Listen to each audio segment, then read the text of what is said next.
Bien, seguimos acá en la columna NOA. Estamos, por supuesto, acompañados de Francisco Figueroa, abogado laboralista de Salta. Bueno, recién estuvimos conversando con Francisco sobre el problema del transporte que Saeta resolvió, que por una cuestión de costos económica, suprimir el horario de la noche. Y con esto, por supuesto, provoca un daño terrible en la población y en particular los trabajadores del comercio, trabajadores gastronómicos, trabajadores de la salud, dos estudiantes y docentes. Bueno, con respecto al tema de empleo y comercio, ya lo tenemos en la comunicación al secretario gremial del Sindicato de Empleados de Comercio de Salta, Ángel Ortiz. ¿Qué tal, Ángel? ¿Cómo te va? Edgar Castillo y Francisco Figueroa te saludan acá en la columna NOA. Buen día, Edgardo y Francisco. Un gusto saludarlos. Buen día. Bueno, Ángel, hace tiempo que no nos comunicamos, ¿no? Así es, estimado compañero, como decimos nosotros. No sé si compañero, correligionario, camarada, bueno, pero algo tenemos que tener algún tipo de relación. Comprovincianos, de eso seguro. De eso seguro. Comprovinciano, ahí está mejor. Ahí está, comprovinciano, ¿no? Claro. Bueno, Ángel, alejemos los ideales porque eso, más que juntarnos, nos dividen últimamente. Sí, es un tema de debate, es el tema de... Sí, no debiera ser así. No debería ser así porque para mí la palabra compañero es mucho más amplio, es mucho más... Puede ser un compañero de trabajo... Lo que pasa es que además la palabra compañero nos vincula a nuestro líder, el general Juan Domingo Perón, que a mí no me da ningún resquemor decirlo, y también informar que yo soy peronista, nací peronista, soy peronista y seguiré siendo peronista. Y vas a morir toda peronista. Mi vida, exactamente. Y vas a morir. Y voy a morir. No, pero aparte también, convengamos que hasta compañeros se utiliza compañeros de la vida, usted sabe. Por supuesto, en vez de decir, vos en vez de decir tu pareja, decís mi compañera. No, pero yo a lo que me refería era que tenemos empatía. Mire todas las ampliaciones que tiene, compañero, así que... No, es amplio. Hay rato para que nos sientamos juntos. Sin duda, cuando guste. Escuchame, Ángel, recién comentábamos Sí. con Francisco el tema del daño que produce esta medida de Saeta de suprimir el horario nocturno del transporte, que no solamente provoca un perjuicio a los empleados de comercio, sino a los gastronómicos, docentes, estudiantes, achica el horario comercial, ¿no? La salud. Que eso es de gravedad. En el caso de ustedes, por ejemplo, del Sindicato de Empleo de Comercio, a los empleados de comercio, ¿a cuánto alcanza esta medida? ¿Cuántos trabajadores tienen que reducir su jornada debido a este nuevo cambio de horario? Mira, nosotros estábamos haciendo números justamente del día de ayer sobre las situaciones que nos afectan. Y fácilmente a nosotros, de unos 14.000 empleados de comercio que tiene acá en la ciudad, la verdad que nosotros calculamos que fácilmente a unos 4.000 o 5.000 trabajadores los afecta. Ahora bien, ¿cómo es el tema? Quizás no sea la totalidad de eso, porque algunos tienen su propia movilidad, pero no te olvides que, por ejemplo, nosotros en comercio tenemos los trabajadores de supermercados que salen 22:30 y 23 horas, depende la forma, porque como los supermercados trabajan horario corrido, entonces tienen dotaciones turno mañana y turno tarde. El turno tarde ingresa generalmente entre las 14 y las 15 horas y termina 22:30. Es más, hay trabajadores de jornada reducida a la tarde que hacen como un refuerzo, que entran a las 18 horas y salen a las 22:30 o 23. Entonces tenemos fácilmente un 30% de los trabajadores de supermercado los afecta directamente. Después tenemos los trabajadores de los centros comerciales que cierran a las 22:30. Después tenemos los trabajadores de vigilancia, que tenemos bastante, que bueno, hacen seguridad y vigilancia en distintos lugares. Tenemos los trabajadores de los drugstore, que hay mucho en la ciudad. Ustedes vieron que hoy se acostumbran los drugstore 24 horas. tenemos los trabajadores de también de servicios de limpieza, o sea, trabajadores de maestranza, que generalmente trabajan en bancos, entidades importantes, grandes, que hacen la limpieza en el horario que va desde más o menos las 21 horas en adelante o 22 en hora y terminan a las 22. Son trabajadores que generalmente, si ustedes pasan por la peatonal a eso de las 11 de la noche, van a ver un montón de gente trabajando. En algunos casos son de servicio municipal de la limpieza, pero en muchos casos son servicios que contratan propias empresas para limpiar los pisos, baldear afuera, poner en condiciones para esperar el día siguiente. Y después tenemos trabajadores en servicios que ya son los menos, pero tenemos los trabajadores que están en los servicios de guardia, que son repositorios que trabajan adentro de algunas empresas grandes y que, por ejemplo, como repositores o como algo, no son muchos, pero sí son trabajadores que tienen un horario superior, que pasa o que supera las 22 horas. O sea, ya, es muchísimo. O sea, un 30% entonces del padrón de afiliados de Empleo, Comercio y Capital afecta, digamos, esta medida. No solamente eso, Ángel, yo creo que también achica y perjudica sobremanera a las pymes, en el sentido de que achica el horario de comercio, ¿no? Porque, sí, tal cual. Porque tú bien lo referías de más o menos la mayoría de la gente vive cerca de su lugar de trabajo, pero hay personas que vienen de los valles a trabajar a la ciudad y a esa gente la afecta sobremanera porque no tienen medios para venir a la ciudad. Entonces, eso sin duda. Yo soy oriundo de Alemania, debes conocer seguramente, soy hijo de ferroviario, sí. ¿Y qué pasa con toda esa gente que vive en Chicoana, El Carril? No pueden venir a trabajar. Claro. Y yo creo que eso es de una responsabilidad de parte del gobierno provincial, que le tiene que dar una solución. Bueno, yo tengo la esperanza, corren versiones hace minutos nada más, que ya se habría encontrado un camino de solución. Bueno. Esto se tiene que solucionar hoy de alguna forma, porque sin duda yo no quito la argumentación o derechos que puedan tener los empresarios a quejarse, a manifestar que tienen deuda, atraso de pago, un montón de situaciones, digamos, a lo mejor, no sé, están desfasados los costos, etcétera, etcétera. Todo es. Ahora, hay que entender que el servicio de colectivo es un servicio público de transporte y es de carácter esencial.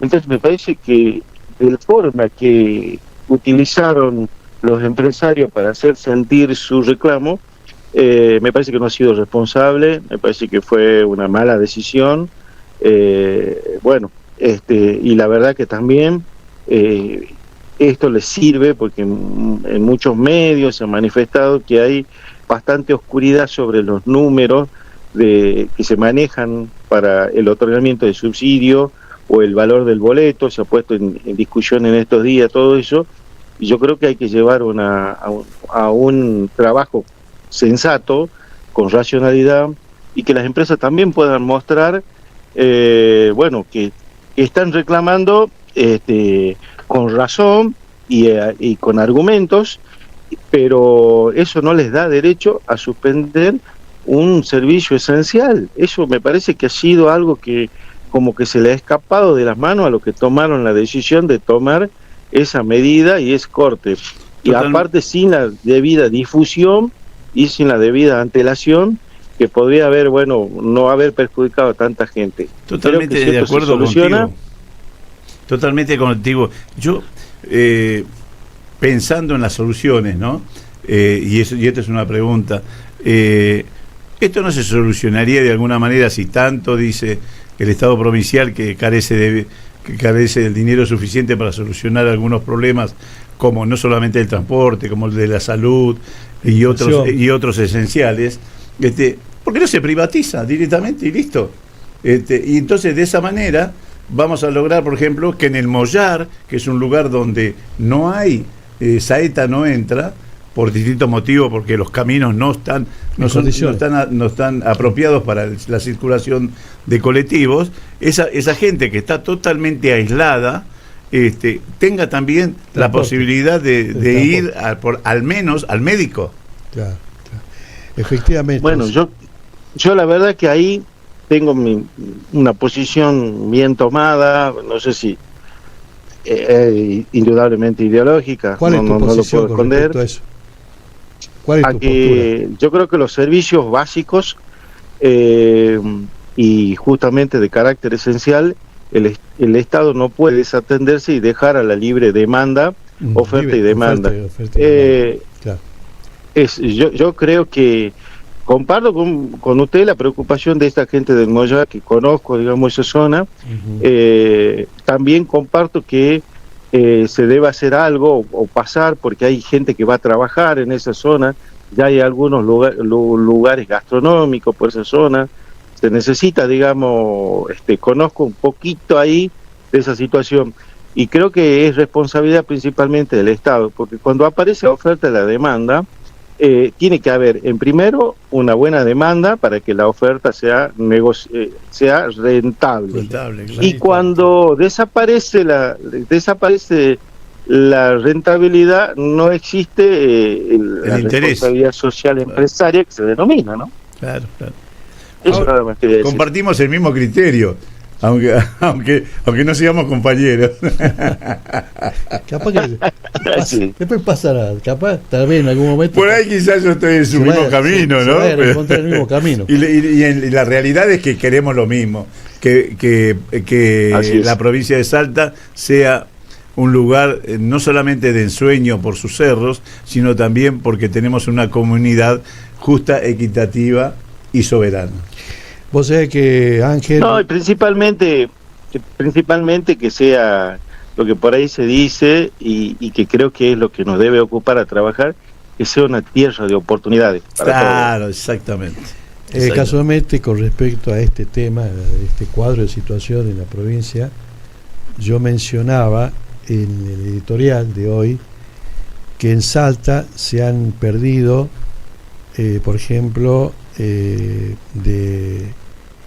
el año enero del 2026 tenía 8.720 empleadores, o sea, empresas, contra 8.939 en enero del 2025. ¿No es cierto? Es decir, que se han perdido la cantidad de puestos registrados, se han perdido 5.586 según el informe del Instituto de Estudios sobre la Realidad Argentina y Latinoamericana. O sea, se han perdido 5.586 puestos de trabajo registrados en 12 meses. ¿Cuál es digamos, la postura del Sindicato de Comercio con respecto a esto para evitar de que se siga siendo una sangría, ¿no es cierto?, la pérdida de empleo registrado acá en Salta? Bueno, mire, la verdad que conversando con ustedes, uno siente tranquilidad que, bueno, creo que sintonizamos una emisora parecida, porque esto no se trata de relato, se trata o de hostigamiento o de crítica al gobierno o un posicionamiento político. Lo que usted acaba de decir, si lo conocemos, y es una realidad que surge de datos oficiales. Claro. No es que nadie ha inventado esa triste situación. Y yo creo que uno de los principales problemas que tiene una crisis o una situación compleja es que los principales actores, en primer lugar, tengan dimensión que existe la crisis y que existen dificultades. Esa es la primera dificultad que yo veo. Yo veo que el gobierno nacional no registra esa cruda realidad que nosotros la estamos padeciendo día a día. La segunda cuestión, para que haya medidas o haya una hoja de ruta en virtud de poder darle a cada argentino y a cada salteño, como decimos, una oportunidad, o por lo menos que sea aunque sea no en forma paralela, pero sí en forma mancomunada o por lo menos activa, tengan oportunidades de mejorar sus ingresos, de tener trabajo, de acceder a una dignidad. Bueno, como el gobierno no acredita, no asimila la situación de crisis, tampoco vemos que lanza planes o ideas y trabaja hacia ese sentido de solucionar el problema, porque para ello no existe el problema. Y el tercer inconveniente que veo es que nos encontramos desconectados entre los que pueden gestionar la crisis, los que padecemos la crisis y los que pueden solucionar la crisis. Veo que no somos tres engranajes. Veo que estamos disociados y eso dificulta mucho que encontremos salida, ¿no? Bueno, Ángel, discúlpeme, y usted, he notado que usted no ha mencionado al gobierno provincial. ¿Usted no cree de alguna manera que el gobierno provincial tiene que tener las herramientas indicadas para tratar de solucionar lo mínimo indispensable? Mire, no es que le reste importancia, pero sí creo que el gobierno de Salta ha tenido, no sé si por acercamiento político, yo precisamente por una necesidad, un alineamiento al gobierno nacional. Claro. Entonces, las políticas nacionales, yo no digo que el gobernador sea mileicista, y no digo que en lo estructural, en el pensamiento, este gobierno acompaña mucho las ideas del gobierno nacional. O sea que está y las ideas del gobierno nacional no están yendo. Por eso es que pongo eje en el eje principal, que es el gobierno nacional. Yo le voy a decir una cosa, hace muchos años que hago política y siempre bailamos la música del gobierno central, del gobierno nacional. Así es, pienso lo mismo que usted. En Buenos Aires estornuda y nosotros nos resfriamos. Por eso pagamos la nafta más cara, que es una locura, ¿no? Así es. Pero yo, de alguna manera, advirtiendo el ejemplo que nos da algunas provincias del sur, nos determinan que ellos no han aceptado, por ejemplo, la aplicación de la ley 27802, que tanto perjuicio trae al trabajador. ¿Usted qué opina de eso? Bueno, mire, si las objeciones, digamos, a la política nacional fueran por una ley, estaría mucho más tranquilo. Lo que yo veo es que hay un pensamiento estructural, que eso es lo que más pasa por el modelo.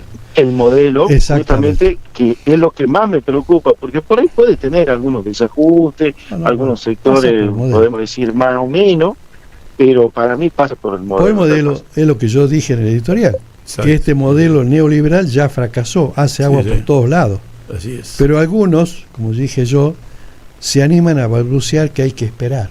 Bueno, muy bien, Ángel Ortiz, secretario gremial del Sindicato de Comercio de Salta. Muchísimas gracias por este tiempo que has tenido para que podamos aclarar algunas dudas y esperemos que esta solución para del transporte de colectivos acá en Salta la tengamos en el día de hoy y que mañana podamos dar la noticia que efectivamente se solucionó el problema y que los trabajadores, estudiantes, docentes y jubilados se puedan ir a dormir tranquilos, ¿no? Sí, sí. Ángel, muchas gracias por tu intervención y de ninguna manera pienso lo contrario a vos, estoy de acuerdo contigo. Se va a tener que encontrar ustedes los dos. Alguna vez nos vamos a encontrar, sin duda. Va a ser un placer. Va a ser un placer. Bien. Muy bien, Ángel. Con todo gusto. Muchas gracias. Hasta luego. Buen día. Muy bien. Chao, Ángel. Chao. Bueno, vamos a una pausa comercial con nuestros anunciantes y luego sí ya volvemos con el último bloque acá en la Columna Nova.